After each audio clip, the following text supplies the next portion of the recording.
Hello students, आज हम बात करेंगे स्टाफिंग के अंदर explain the internal sources and external sources of recruitment. Sir पहले बताइए तो सही, रिक्रूटमेंट क्या होता है? रिक्रूटमेंट का मतलब होता है भर्ती करना।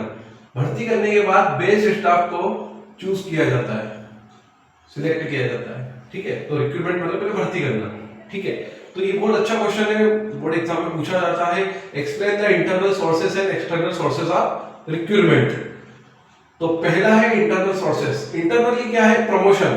किसी फर्म के अंदर, किसी ऑर्गेनाइजेशन के अंदर अपन इंटरनली किसी बेस्ट पर्सन को प्रमोट करते हैं। तो मैंने लिख रखा है when an employee is given a higher position with more responsibility. अगर मैं किसी एम्प्लॉय को हायर पोजीशन पे, पोस्ट पे रख देता हूं और उसको रिस्पांसिबिलिटी दे देता हूं, जैसे कि क्लर्क है, क्लर्क को मैंने प्रमोट कर दिया मैनेजर की पोस्ट पे, उसकी एबिलिटी को देखकर, उसकी स्किल को देखकर। ठीक है, तो उसको बोलेंगे इसको बोलेंगे इंटरनल सोर्सेज का पहला पॉइंट प्रमोशन। दूसरा होता है transfer, shifting an employee from one branch to another branch, उसको कहते हैं ट्रांसफर। तो ये इंटरनल सोर्सेज का एक पार्ट होता है। एग्जांपल है ट्रांसफर सेल्स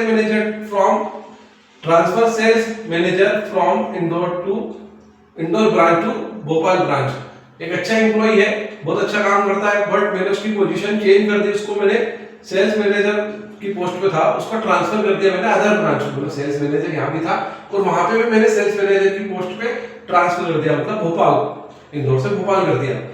ठीक है, तो इसको बोलते हैं इंटरनल सोर्सेज के दो पॉइंट मैंने आपको समझाया, प्रमोशन और ट्रांसफर। ये इंटरनली होते हैं, जहां पर बेस्ट पर्सन नजर आता है, बेस्ट एम्प्लॉय नजर आता है, उसकी पोजीशन को चेंज कर देते हैं। ठीक है, वो प्रमोशन होता है और ट्रांसफर कर देते हैं। ठीक है, उसकी काबिलियत को देख के, स्किल को देख के। ठीक है, उसके बाद आता है एक्सटर्नल सोर्सेज। अब हम भर्ती कैसे करते हैं एक्सटर्नल सोर्सेज के हिसाब से? तो पहला है एडवर्टाइजमेंट। अगर एडवर्टाइजमेंट करते हैं न्यूज़पेपर पे, वेबसाइट्स पे, सोशल मीडिया पर, तो उसके थ्रू अपन एडवर्टाइजमेंट के थ्रू अपन भर्ती कर लेते हैं, रिक्रूटमेंट कर लेते हैं, कैंडिडेट हायर कर लेते हैं। उसके बाद आता है कैंपस रिक्रूटमेंट।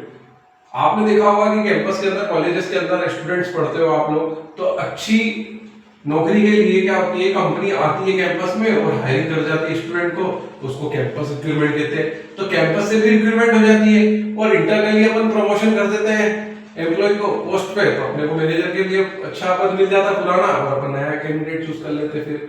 ठीक है,